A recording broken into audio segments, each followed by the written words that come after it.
we were going to the aquarium, and my grandfather was with us, and he wasn't feeling that well, so he went back to the hotel. So it's just me, my mom, and my sister. My mom decided that we should go from the aquarium to Chinatown. The distance between those two places is about the length of Boston. And then we'd go back to Cheers, which again is across Boston. Then we'd go over to a nice Victorian tea shop. By the time we got to that Victorian tea shop, I was pretty pissed because we did a lot of walking and we did not see a lot of stuff other than Chinatown. And when we got to this Victorian tea shop, it was the one place my sister wanted to go. It wasn't right. They only had coffee and tea and little Boston cream pies and 1 or 2 cookies, but she wanted the whole London experience in Boston, so we had to go find a different one, which again, I would have settled for the half moldy Boston cream pie and a cup of coffee at that point. But in the end, we ended up going to some random coffee shop, and I did get my Boston cream pie. It wasn't moldy though, which was nice. And back to my mother.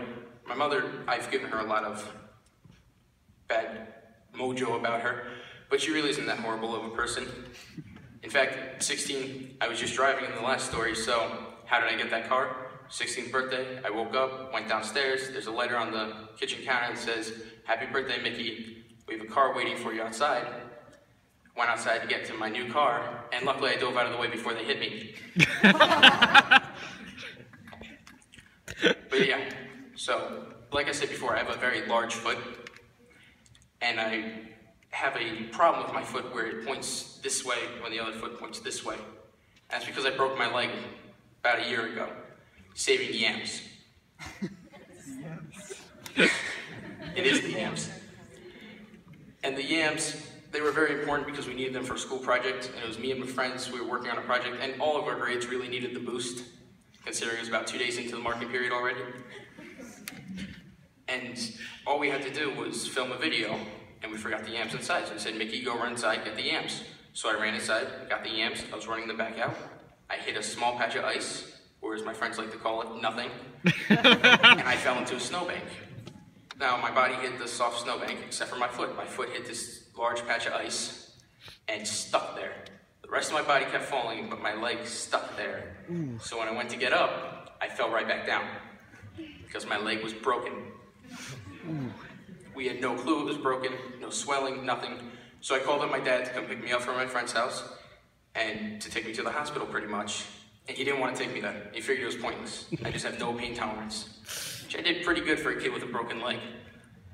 And then once all that was finished, my foot pointed to the right, which made my parents very mad because I looked like an idiot walking through the streets. So there I was with these penguin feet. And the other problem I have when I'm walking is I can't control my arms that well. So when I'm walking, I look like Sasquatch. When I'm walking, if my hands aren't in my pockets, they're out like this. So just imagine that in the streets of Boston, furiously walking towards a coffee shop, the penguin Sasquatch. And then if that wasn't bad enough that I had a penguin Sasquatch walk, over the basketball season I dislocated my knee. Other leg, because you know, who needs 2 good legs when you could have none? And when I dislocated the knee, I figured I'll play this off like a man. And I sat there, I took the pain, waited for my friends to get me into the car, and as my mom was driving me to the hospital, they actually chose to take me this time. She would hit potholes by accident, and then my knee would pop out, pop back in. But it wouldn't go into the knee socket, it would just go further and further east on my knee. So it got more and more painful as we went. And eventually, I got so mad at my mom for hitting all these potholes and not warning me, I yelled at her. And she did not like that. So she made dead eye contact with me and threatened to hit the rumble strip. But we eventually did make it to the hospital, and we never relocated the knee, which you're supposed to do. I did not know that, because it's instant relief. And they got me on the stretcher. It was about a 20-minute process. And then as soon as they're rolling me into the hospital, the first little lip to get into the hospital doors, I bounce up, I bounce down, my knee bounces up, my knee bounces back into place, and I'm perfectly fine. Until I realized that my knee was the size of a pumpkin. But then the next 2 days later, I went back to school and I was talking to my friends about it, and they said, "Oh yeah, Mickey, you played it off pretty well." I'm like, "Yeah, it was manly, I didn't cry or anything." They're like, "Yeah, but you kind of started acting real weird and saying the ocean was on the roof. I had no clue what that meant, and neither did they. So apparently I went into like a pain-induced high. I don't know how else to describe that, but my friend thought I was having a heart attack because I was breathing very heavily and ranting about an ocean on the roof. So he was very worried for me when I did not text him telling him I was okay. He thought I died. And about friends dying, I did something I probably shouldn't have done. Oh God. Me and my friends were goofing off one night, and my one friend, he wouldn't come hang out with us. He was too busy, and he was doing stupid stuff. So as a joke, we put into like our little group chat saying like, oh, he's dead. He won't talk to us or anything. Stop. This doesn't end well. And then one of us, definitely not me, decided to put it to everybody that he was dead. As a joke, I said he was hit by a high driver in the middle of the sky or something like that. And my one friend decided to put out a really solemn one. It was him. Blame him. And we convinced most of the school that Andrew McDermott was dead. It was not a good day the next day. A lot of people were mad at me. Some people still didn't know he was alive. They were very mad at me. And, hold on a second, I have my set list here. Oh yeah, so back to my mother traveling. Throwback. She went to Disney with my sister, or she likes to call it the whole family. And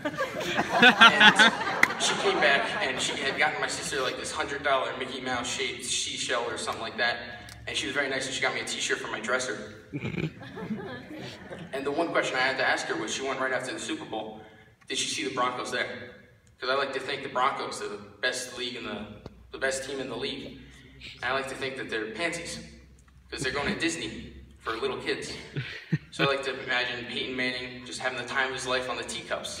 They're half his size, but he's still having so much fun. And then there's Von Miller and Gary Kubiak. Von Miller's afraid to go on Space Mountain. He's crying. He's won MVP, but he's still afraid because it's dark. Feels not dark. And so me and my mother, we were driving, going even further back. And she asked me, well, how come you're not doing anything with your friends? Your friends, plus 3, during your programs, they have a band together. And I told her the story about plus 3, because I started plus 3. In 7th grade, I loved the Rolling Stones. I loved Keith Richards, because Keith Richards, well, the one thing you can say about Keith Richards, if 3 things will survive the apocalypse, Twinkies, cockroaches, and Keith Richards. And so I wanted to learn to play guitar like he did. So I started taking lessons. About 2 months in, I said, you know what guys, let's start a band. We all love the same music, let's start a band. They said, no, that is a stupid idea, we're gonna go nowhere with the band. What do you think, there are talent shows in the high school or something? And so I gave up on it, stopped playing guitar. And then about a year later, they came up to me, they're like, hey Mickey, you still play guitar? I'm like, no. They're like, oh, that stinks, because we all do now. It's the coolest thing you could possibly do. And they started a band. And they called that band Plus 3. But I like to think of them as plus 3 minus me. It's not that sad. I'm just saying it. And you know, it's not really minus me because I have a deal with them where if they ever play Don't Fear the Reaper, I get to be the cowbell player. So if you can do me a favor, when they come out, request Don't Fear the Reaper. They don't know it, but they have to play it if you cheer loud enough. Again, I gotta check my set list. All right, I'm pretty much done. So, the story of my mother ends with me very sarcastically saying, fine, I'm up in my room, I think I'm funny, so how about I do a stand-up bit in the talent show? She didn't understand the sarcasm in that, so I'm here. And so I had to make a stand-up bit. I didn't really know much about stand-up except for Louis C.K. does it. And so I went home, I researched it, that's how I figured out to put my set list on the stool.